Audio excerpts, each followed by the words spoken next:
যাবে না মাইজি। চন্দন বাবুর সাথে আমার সব বাত পাক্কা হয়ে গেছে। হ্যাঁ, এবার আসলি চিজটা আপনাকে দিখাই। দেখেন দেখেন।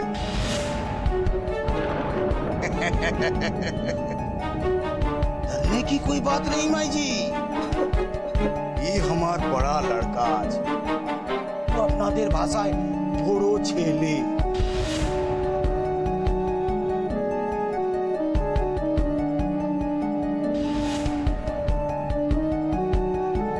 डरने की कोई बात नहीं, আপনি ঘরটা আমাকে দেখিয়ে দিবেন, যাকে বলবেন আমার লড়কা যাবে, কাম तमाम করে চলে আসবে। नजरानाटा किंतु बेसी दीते होवे माई जी। आप भी खुश, हम भी खुश, और हमार बड़ा लड़का भी खुश।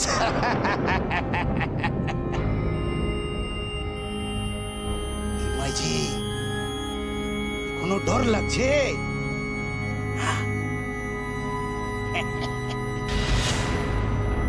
ভয় তো করছে আমার অগ্নিকে নিয়ে। ঘরে তো আয়ুষের সঙ্গে অগ্নিও থাকবে।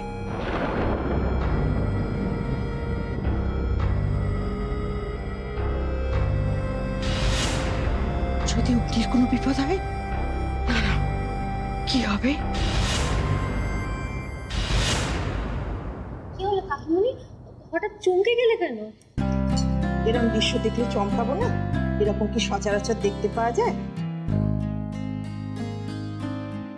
দুই বোন যেন একবারে মানিক জয়।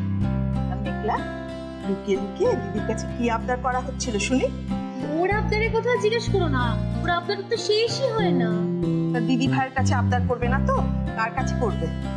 কিন্তু মেঘলা, এখানকার বানর সেনারা যদি দেখতে পায় যে তুমি লুকিয়ে লুকিয়ে দিদির এরকম আদর খাচ্ছ, আবদার করছো, তাহলে কিন্তু রেগে একেবারে ফায়ার হয়ে যাবে, বুঝলে? এ বাবা, তো এক সেকেন্ডও থাকা যাবে না মনে হচ্ছে। আসছি দি ভাই। হ্যাঁ, টাটা টাটা। টাটা বাবা, টাটা। কাকিমণি, তোমার কি হয়েছে বলো তো? কেমন যেন একটা দেখাচ্ছে তোমাকে। কি বলি বলতে হয়, সে সারাক্ষণ একটা আশঙ্কা আমাকে তাড়া করে বেড়াচ্ছে। আশঙ্কা? কিসের আশঙ্কা? দেখায় সে দিদির অবস্থা না এখন জখম বাঘের মতো হয়ে আছে। তুই বারবার যেভাবে দিদিকে টেক্কা দিয়ে যাচ্ছিস না, দিদির বোধহয় মাথার ঠিক নেই। আর তুই তো জানিস দিদি রেগে গেলে কি না পারে। এসব তুমি কি বলছো কাকিমণি? আর মাকে টেক্কা দেওয়ার প্রশ্নই বা আসছে কোথা থেকে? তুই সব জেনেও না বোঝার ভান করিস না। বিয়ের পর থেকে দিদি যা যা করছে তোর উপর, পরীক্ষা নেওয়ার ভান করে, সেটা কি ঠিক করছে বলতো? কাকিমণি, মায়ের কাজের ঠিক ভুলের হিসাব তো আর আমি করতে পারি না বলো। তবে সত্যি যদি মায়ের মনে কোনো ভুল ধারণা বাসা বেঁধে থাকে, তাহলে সেটা ভাঙিয়ে দেওয়ার দায়িত্ব তো আমারই, তাই না? সেই চেষ্টা তো তুই প্রাণপণ করছিস মা, তাতে কি লাভ হচ্ছে বল দেখি? দেখো, একটা ধারণা তৈরি হতে যেরকম সময় লাগে, ভাঙতেও তো তেমনই সময় লাগে, তাই না? দেখো, মা যদি মন থেকে আমায় নিজের মেয়ে বলে মেনে নেবে, সেদিন এসব সমস্যা আপনার হাতেই মিটে যাবে। আমি তো সেই অপেক্ষায় আছি আয়ুষে। কবে দিদির চোখ খুলবে, কবে দণ্ড তুই শান্তিতে এই বাড়িতে বসবাস করবি? আমি ভালো আছি কাকিমণি, তুমি মিছে মিছে চিন্তা করছো আমার জন্য। জানো তো কাকিমণি, ও বাড়িতে থাকতে মাও আমার জন্য শুধু শুধু চিন্তা করতো। চোখের সামনেই আছে, তবুও আমাকে চোখে হয়। ঠিক তোমার মতো। তুই এই মায়ের একটা কথা রাখবি আয়ুষে? বলো। শোন না, রাত বিরেতে একা একদম কোথাও বেরোবি না, কেমন? ঠিক আছে। কথা দিলি তো মাকে?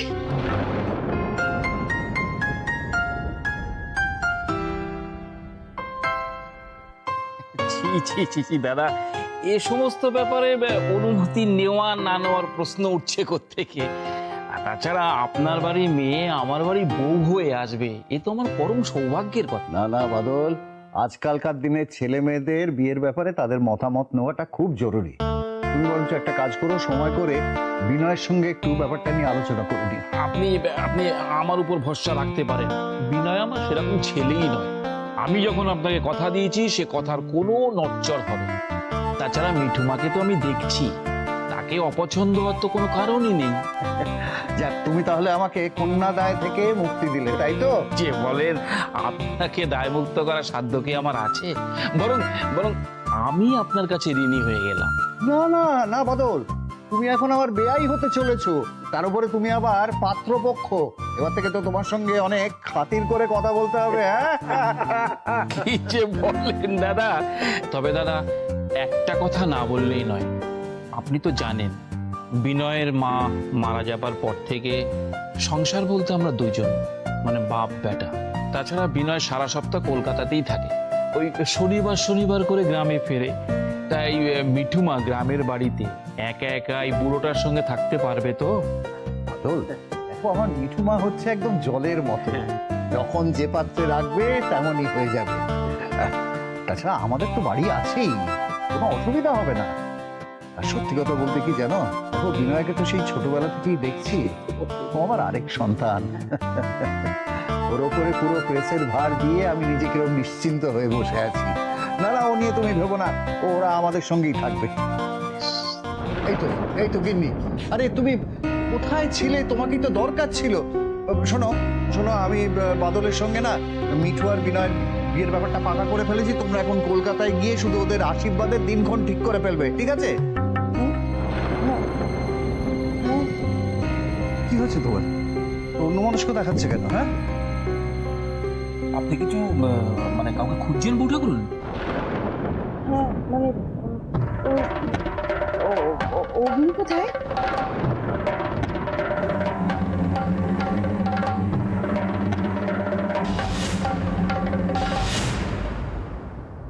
সেদিন আমি একটা ইন্টারভিউ দিতে গেছিলাম না এমএনসিতে, আমার চাকরিটা হয়ে গেছে।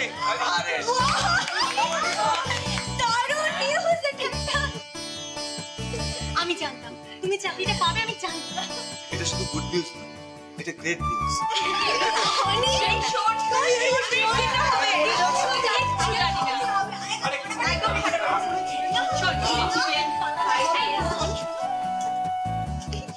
বলছি যে মা বাবাকে খবরটা দিয়েছো? না বৌদি, এখনো কাউকে জানানো হয়নি। এই তো কিছুক্ষণ আগে ওদের ফোন এসেছিল, নেক্সট মান্থেই জয়েনিং। কংগ্রাটস। বান্টি, মন খারাপ? না না বৌদি, আসলে কি বলতো, সব দিন তো আর সবার সমান যায় না, তাই না? তবে তুমি দেখো, অনির মতো এরকম খুশির দিন খুব তাড়াতাড়ি তোমার জীবনে আসবে। কিন্তু তার জন্য আপনাকে একটু ধৈর্য ধরতে হবে, বুঝেছ? আর মন খারাপ করে বসে থাকলে কিন্তু কিচ্ছু হবে না, মন দিয়ে নিজের কাজটা করতে হবে। Attention ladies and gentlemen, আমি সবাইকে একটা গুড নিউজ দিতে চাই। Good news? একে দেখছি গুড নিউজ। ও আচ্ছা আচ্ছা, বুঝতে পেরেছি। অনি যে চাকরি নিউজটা পাওয়ার সাথে সাথে মেঘলাকে প্রপোজ করে ফেলেছে। অনি? আচ্ছা, ওকে আবার আমি পাত্তা দিই নাকি? আচ্ছা, তুই পাত্তা দিস না অনিকে? না। যাই হোক, গুড নিউজটা হলো যে আজকে আমি বলি আমার গুড নিউজটা। বলো। আমার বিয়ের কথা আমি নিজে মুখে কি করে বলবো? বিয়ে মানে বিয়ে মানে মিঠুদি আর বিনয়দার বিয়ে। বাবা বাদল কাকা আজই সবকিছু ফাইনালাইজ করে ফেলেছে। এই মাসেই একটা ভালো দিন দেখে ওদের দুজনের চার হাত এক করে দেবে।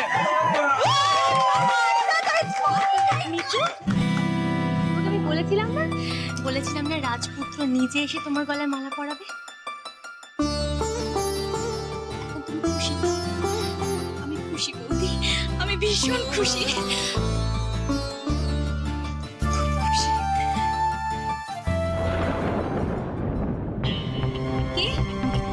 কি ওখানে? কি দেখেছো? হ্যাঁ? কোথায়?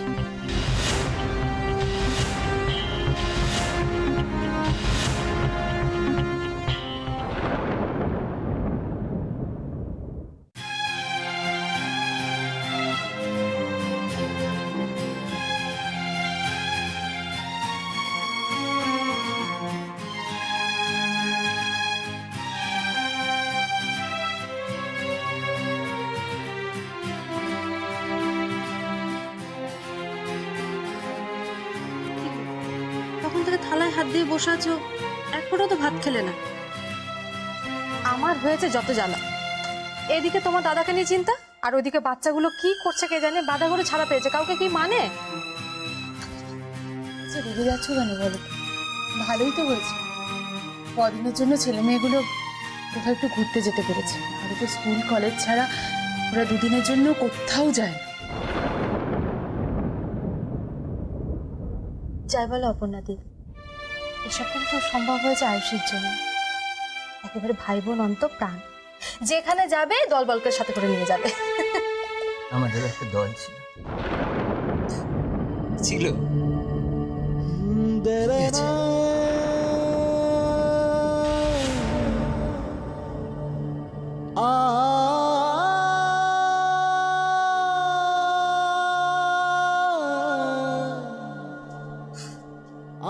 সেই দলের যে প্রাণ ছিল, সেই দলের ভিতটাকে নাড়িয়ে দিয়ে শেকড় বাকড় উপড়ে তছনছ করে চলে। এই শেকড় উপড়ানো এত সহজ নয় রে দাদা। শেকড় যে মাটির নিচে অনেক দূর অব্দি ছড়িয়ে গেছে। সান্ত্বনা দিচ্ছিস অপু? না, আমার বিশ্বাস এই ঝড় একদিন ঠিক থেমে যাবে, তুই দেখিস। সেটাই তো হয় রে অপু, সেটাই তো প্রকৃতির নিয়ম। ঝড় আসে, ঝড় চলে যায়, কিন্তু সেই ঝড়েতে যে জিনিসগুলো শেষ হয়ে যায়, উপরে ছাড়খাড় হয়ে যায়, নষ্ট হয়ে যায়, সেগুলো কি আর ফিরে পাবি রে অপু? তুই যখন এত ভুল বোঝাবুঝি, ঝগড়া, অশান্তি হলো, সেই সময় সুজনের মুখের দিকে তাকিয়ে একবারও ভালো করে দেখেছিস দাদা? ওকে কেমন অসহায় লাগছিল না? ওর চোখের কোনটা যেন চিকচিক করছিল, তাই না দাদা? তখন তোর চোখটা ঝাপসা হয়ে গেছিল রে। সুজন উকিল ঠিক করছে রে এই বাড়িটা ভাগ বাটোয়ার জন্য, জানিস তুই?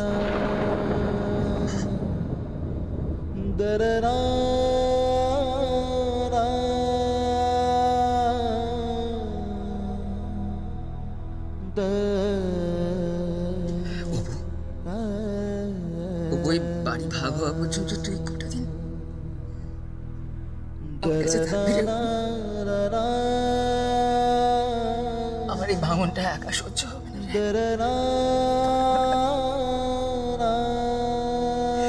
কিছুতেই না।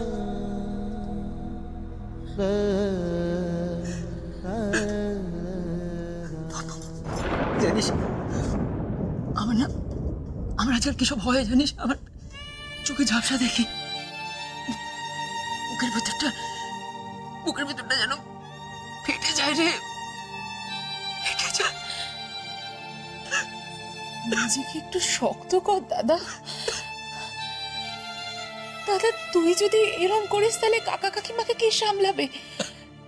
তুই তো ওদের একমাত্র ভরসা। তবু আমি নিজেকে কি করে সামলাবো রে? নিজেকে কি সামলাতে পারছি?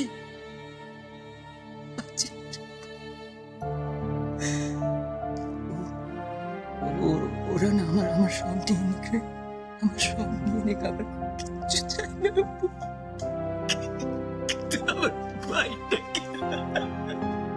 আমার ভাইটাকে ওরা ফিরিয়ে দিও।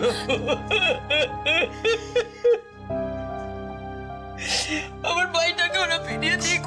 আমার ভাইটা ছাড়া আমি মরে যাবো, আমার ভাইটা ছাড়া মরে যাবে। আচ্ছা এদিকটা সূর্য, তোরা একটা ওদিকটা দেখ, আমরা এই দিকটা দেখছি। ও না, ওদিকটা দেখিস তোরা, আমরা এইখানটা দেখছি।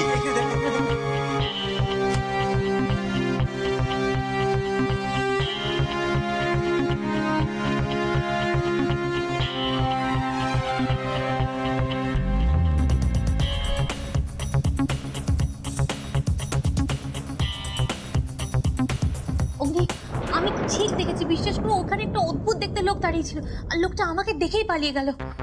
ঠিক আছে, ওরা তো দেখছে, তো দেখো তো খুঁজছে, তোরা একটু ধৈর্য ধরো। এখানে কেউ নেই তো? এই দাদা শোনা, বাড়ির পেছন দিকটা পুরো খুঁজলাম, নেই রে দাদা। বলছি বাউন্ডারি ওয়াল ধরে পুরো খুঁজে নিয়েছি, কোথাও কেউ নেই কিন্তু। দিভাই মেন গেটটাও বন্ধ ছিল, বোধহয় তুই অন্ধকারে ভুল দেখেছিস।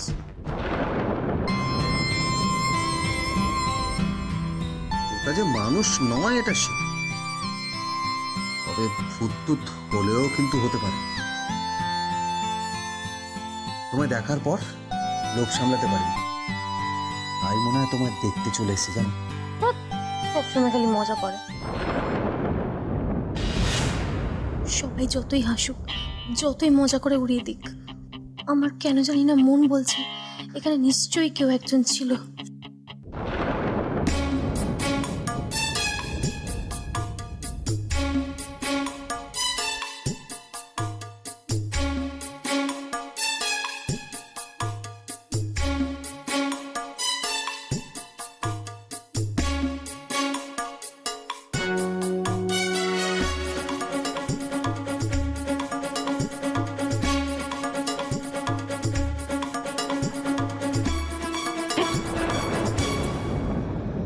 ভাইটা হয়েছে তেমনি, দরকারের সময় পাওয়া যায় না, ফোনটাকে অফ করে রেখে দিয়েছে। কাকে না কাকে একটা ধরে এনেছে, দেখলে একেবারে গা শিউরে উঠে।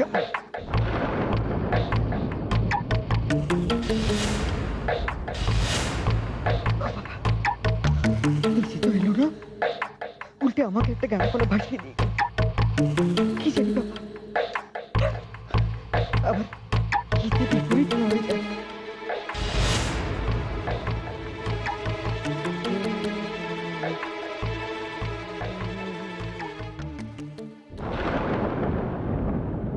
এই যে ম্যাডাম, আজ কি সারা রাত ওই জানলা দিয়ে চাঁদ দেখেই কাটিয়ে দেবেন নাকি? আইসি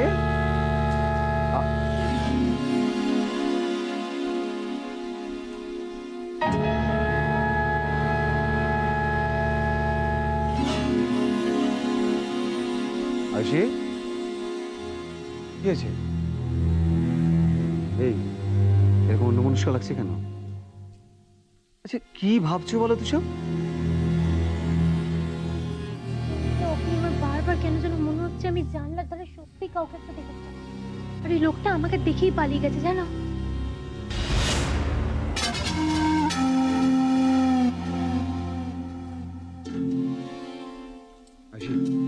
শোনো এদিকে এসো, এখানে বসো না। আর সবাই মিলে তো খুঁজলো, দেখলো তো, পেলো কি? পেলো না তো? বুঝলো আর কই, সবাই তো আমার ব্যাপারটাকে সিরিয়াসলি নিলই না। কে বলেছে সিরিয়াসলি নেয়নি? কে বলেছে? আমি তো তোমার সব কথা, এমনকি তোমাকে খুব সিরিয়াসলি। অগ্নি কতটা সিরিয়াসলি নিলে সেটা বোঝাই যাচ্ছে।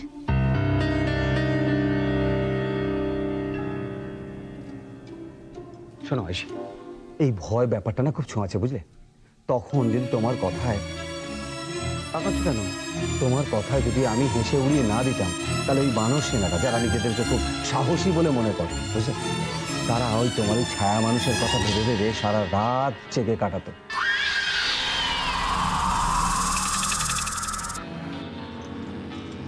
আসি আসি আসি আসি, সবাই তো আর তোমার মতন আলাদিনের আশ্চর্য প্রদীপ নেই যে ঘষলে এই জিন সামনে এসে হাজির হবে।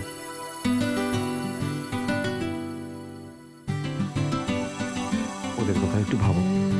আমি সত্যি বলছি, দেখো এখানে এখানে কিন্তু ভয়ের কোনো কারণই নেই। চোর টোর তো নেই বললেই চলে। তাই? চোর ফোর কিচ্ছু নেই এখানে? সত্যি সত্যি। ডাকাতের সঙ্গে ঘর করলে আবার চোরের ভয় কিসে? হ্যাঁ এই শোনো শোনো, এই কি বললে? কে ডাকাত? আমি ডাকাত? আমি আমি ডাকাত? বেশ, তাহলে ডাকাতের ডাকাতিটা শুরু হোক। এই কেলো, এই আসি আসি আসি।